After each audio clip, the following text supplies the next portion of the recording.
நிறைய நண்பர்களுக்கு இந்த வெல்டிங் கத்துக்கணும்னு ஒரு ஆசை இருக்கு. எப்படி ஒரு ஸ்டார்டிங் ஸ்டேஜ்ல வெல்டிங் பண்ணி ஒரு ஈஸியா ஒரு ஸ்கொயர் டிப் பைப் ஜாயிண்ட் எப்படி அடிக்கிறன்றத நிறைய குழப்பம் இருக்கு. அதுவும் இல்லாம ஓட்ட உழுது. இது நான் வந்து ப்ரொபோஷனலா வெல்டருக்கு சொல்லல. இந்த பதிவு ஒரு பேசிக்கா நீங்க வெல்டிங் கத்துக்கிறீங்கல்ல, ஓட்ட விழாம வெல்ட் அடிக்கின்றத இந்த பதிவுல பார்க்க போறோம். நான் ஒரு ஸ்கொயர் டிப் எடுக்கிறேன், அதாவது ஓட்ட விழாம எப்படி வெல்ட் அடிக்கலாம். இப்ப நான் கையில எடுத்துக்கிற ஸ்கொயர் டிப் பாத்தீங்கன்னா ரொம்பவுமே மெலிசா இருக்கும். மிஷின் வாங்குற நண்பர்கள், பல நண்பர்கள் ஒரு பேசிக்கா இந்த ஸ்கொயர் டிப் தான் வெல்ட் அடிப்பீங்க. அதிகமா ஏணி போடுறது வீட்டில் வந்து இப்போலாம் அதிகமாக ஸ்கொயர் டிப் கேட்டு தான் வருது. அதேமாதிரி ஸ்கொயர் டிப் கேட்டில் வந்து ஒரு பீஸை போட்டு எப்படி வெல்ட் அடிக்கிறது செரிச்சு போயிருக்கும். அதில் ஒரு பீஸை போட்டு வெல்ட் அடிக்கிறதுல ஓட்ட விழாமல் எப்படி வெல்ட் அடிக்கிறன்றத இந்த பதிவு மூலமாக பார்த்தீங்கன்னா கண்டிப்பாக எதாக இருந்தாலும் வெல்ட் அடிக்கலாம். பைப் மெலிசா இருக்குது பார்த்தீங்களா, அதெல்லாம் வெல்ட் அடிக்கக்குள்ள கொஞ்சம் தடுமாற்றம் இருக்கும். அந்த தடுமாற்றத்தை இந்த பதிவில் நீக்கிடுவோமா.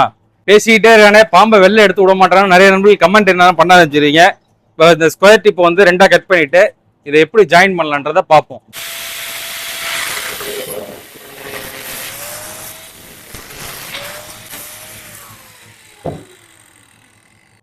உங்களுக்கு மெட்டீரியல் திக்னஸ் தெரியுதா? ரொம்பலாம் வந்து ஹெவியான திக்னஸ்லாம் இல்லை, ஸ்கொயர் டிப்னாலே மெலிசா தான் இருக்கும். இதை வந்து ஜாயின் பண்ணுவோம். மட்டமான பகுதியில் வச்சு ஜாயின் பண்ணுங்க. நான் வந்து உங்களுக்கு ஒரு பேசிக்காக வந்து கற்று தரத்துக்காக இந்த ஸ்கொயர் டிப் ஸ்ட்ரைட்லாம் பார்க்கப்படல. அந்த கேப் இருக்குது பார்த்தீங்களா, அந்த கட்டான பகுதியில் வெல்டு எப்படி அடிக்கிறது, சரக்கை எப்படி நிரப்புறன்றதை இந்த பதிவில் பார்க்குறோம். என்னைக்குமே ராடை வந்து ஜாப்போட டச் பண்ணாமல் இடத்துல கிளீன் பண்ணிங்க ராடோட முனையை. அப்போ வெல்டு அடிக்க கொஞ்சம் வசதியாக இருக்கும்.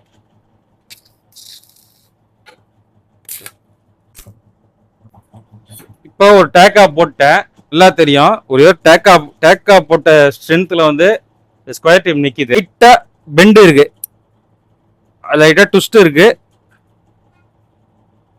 ஓகே, கரெக்ட் ஆகிட்டா. 4 முனையும் நல்லா ஒட்டி இருக்கு. இந்த 4 முனையும் ஒட்டின மாரி நான் வச்சு வெல்ட் அடிக்க போகிறது இல்லை. லைட்டாக, அதாவது ஒரு கேப்லாம் இருக்குது பார்த்தீங்களா, அதில் எப்படி ஃபில் பண்ணுறது இந்த வீடியோவில் அப்படியே இதே வீடியோவில் இதே ஸ்கொயர் டிப்பில் எக்ஸ்பிளைன் பண்ணிடுறேன். அதுக்காக லைட்டாக பெண்ட் பண்ணுறேன். இப்போ பார்த்தீங்கன்னா தெரியும் எந்த அளவு பெண்ட் ஆகிருக்குன்னு. ஓரளவு தான் பெண்ட் பண்ணிடுறேன், ரொம்பலாம் இல்லை. இன்னும் ஜாயிண்ட் ஆகிருக்கு பார்த்தீங்களா நெருக்கி. அதை வந்து டாட் மெத்தடு. சேஃப்டி கண்ணாடி அவசியம். இப்போ நான் உங்களுக்கு கற்று தரத்துக்காக கண்ணாடிலாம் போடல. எப்படி, அதாவது 2 ஜாயிண்ட் ஆகிருக்கு பார்த்தீங்களா ஸ்கொயர் டிப்பு, அதில் வந்து டாட் மெத்தடில் நான் செய்கிற மெத்தடை பார்த்துங்க. அதேமாரி நீங்களும் ப்ராக்டிஸ் பண்ணால் ஈஸியாக வெல்ட் அடிச்சிடலாம். ஆப்போசிட்டில் ஒரு டேக்கா போட்டுப்போம்.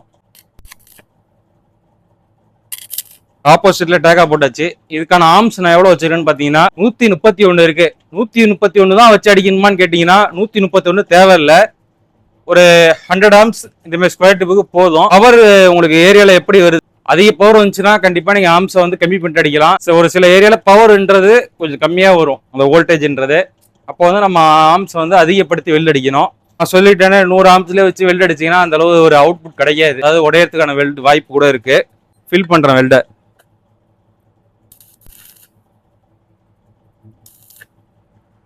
இப்போ என்ன செய்யறேன்னா, ராடை வந்து ஒரு டேக்கா மெத்தட்ல டேக்கா போட்டு திருப்பி எடுத்துடுறேன். இப்போ அந்த டேக்கா விழுந்துச்சு பார்த்தீங்களா, அந்த டேக்கா மேலேயே கண்டினியூவா வெல்ட் அடிக்கணும். அதாவது இங்க ஒரு டேக்கா வச்சுட்டு இந்த இடத்துல போய் அடிக்கக்கூடாது. அந்த டேக்கா மேலேயே வெல்ட் அடிக்கக்குள்ள என்ன ஆகுனா ஒரு ரன்னு மாரி கிரியேட் ஆகும். இப்போ பார்த்தீங்கன்னா அடிக்கக்குள்ளேயே ஓட்ட விழுது பார்த்தீங்களா. இது எதனாலன்னு பார்த்தீங்கன்னா இதே மாதிரி தான். இந்த ஓட்டன்ற ஒரு காரணத்துக்காக தான் உங்களுக்கு வெல்டிங் கையில் உட்கார மாட்டுது. இப்போ வந்து ஓட்ட விழுந்துச்சு பார்த்தீங்களா, லைட்டாக ஆர்ம்ஸ் கம்மி பண்ணிட்டு ட்ரை பண்ணுறேன். இப்போ வந்து 95 ஆர்ம்ஸ் வச்சிருக்கோம். இப்போ வந்து 95 ஆர்ம்ஸ் வச்சுட்டு வெல்டிங் அடிச்சு பார்ப்போம் எப்படி வருதுன்னு.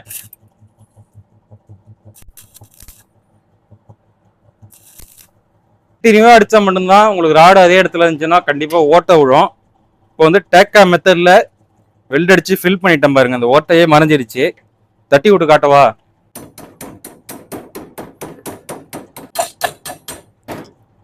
இப்போ வந்து அந்த டேக்கா மெத்தட்ல வந்து ஒரு ஸ்ட்ராங்கான வெல்டா இதுக்கு கொடுத்துருக்கேன் ஸ்கொயர் டிப்புக்கு.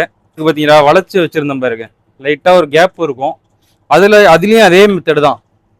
நிப்பாட்டி வெல்ட் அடிக்கணும். ஆரம்ப நிலைமையில இருந்தீங்கன்னா நிப்பாட்டி வெல்ட் அடிக்கிறதுனால ஒரு அவுட்புட், வெல்டிங்கோட அவுட்புட்டை பார்த்தீங்கன்னா ஒரு ப்ரொபோஷனலா வெல்ட் அடிக்கிறாங்க பார்த்தீங்களா, அதே மாரி வரும். சரி, நிப்பாட்டி வெல்ட் அடிச்சாச்சு.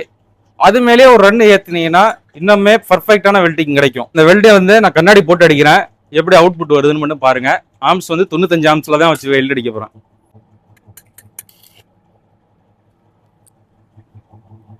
இப்போ அந்த கேப் இருக்குது பார்த்தீங்களா, அந்த கேப்புனால 95 ஆம்ஸும் வச்சாலும் ஓட்டை உழுது. இன்னமே கம்மி பண்ணலாம், இன்வெர்டர் மிஷினில் கம்மி பண்ணலாம் ஈஸியாகவே. இப்போ 50 ஆம்ஸ் வச்சுருக்கேன். இந்த 50 ஆம்ஸ் வச்சு வெல்ட் அடிச்சு பார்ப்போம்.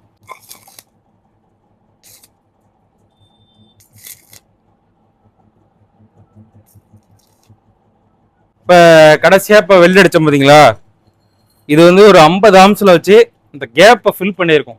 சரக்கு நல்லா தான் ஏறி இருக்குமானா உங்களுக்கு டவுட் இருந்துச்சுன்னா அதை தட்டி விட்டு காட்டுறேன் எப்படி இருக்குன்னு பாருங்க. பார்த்தீங்கன்னா தெரியும். பேசிக்காக நீங்கள் கற்றுக்கக்குள்ள நான் சொன்னேன் பார்த்தீங்களா, ஆர்ம்ஸ் அதிகமாக இருந்து நீங்கள் கண்டினியூவாக அடிவில் கண்டிப்பாக ஓட்ட விழும். அதே ஆர்ம்ஸை அதுக்கு தகுந்தபடி ஸ்கொயர் டிப் எந்த அளவு இருக்கோ அதுக்கு தகுந்தபடி பவர் அட்ஜஸ்ட்மெண்ட் பண்ணிட்டு அடிச்சிங்கன்னா டாட் மெத்தடில் கண்டிப்பாக வெல்டிங்கான அவுட்புட்டு சிறப்பாக இருக்கும். வீடியோவில் பார்த்துருப்பீங்க. இந்த ப்ராடக்ட் லிங்க் இருக்குது பார்த்தீங்களா, கீழே இருக்கும். அஃப்லேட்டில், ஃப்ளிப்கார்ட் அஃப்லேட்டில் இருக்கும். ஜிபி மிஷினை வந்து ஒரு 4-5 வருஷமாக யூஸ் பண்ணுறேன். ஒரு பிரச்சனை இல்லாமல் ஓடிட்டு இருக்கு. அதனால தான் ப்ராடக்டோட லிங்க்லாம் கீழே கொடுத்துருக்கேன். உங்களுக்கு வந்து பிகினராக இருக்கீங்க, தேவைப்படுது மிஷினு, ஒரு 200 ஆம்ஸில் தேவைப்படுதுன்னா கண்டிப்பாக வாங்கலாம், பர்ச்சேஸ் பண்ணிக்கலாம். நான் வந்து லிங்க் கொடுத்துருக்கேன் பார்த்தீங்களா, அந்த லிங்க் மூலமாக வாங்கினீங்கன்னா ஏதாச்சும் ப்ராடக்ட் எடுக்கலாம். அதாவது அவங்கள்ட்ட கம்பெனியில் வந்து கேட்கலாம் ஏதாச்சும் உங்களுக்கு ஃபால்ட் ஆனாலோ.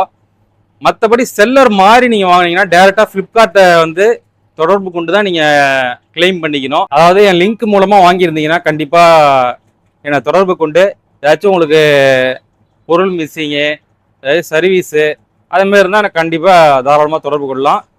அதாவது நான் லிங்க் அனுப்பின செல்லரை தவிர வேறு செல்லர்கிட்ட வாங்கினீங்கன்னா ஒன்றும் பிரச்சனை இல்லை, செல்லரை கான்டாக்ட் பண்ணணும். அதாவது ஃப்ளிப்கார்ட் மூலமாக நீங்கள் கான்டாக்ட் பண்ணி செல்லரை இது பண்ணுற ப்ராசஸ் வந்து கொஞ்சம் அதிகம், கொஞ்சம் மெனக்கட்டு நீங்கள் பண்ணி தான் கிளைம் பண்ணிக்கணும்.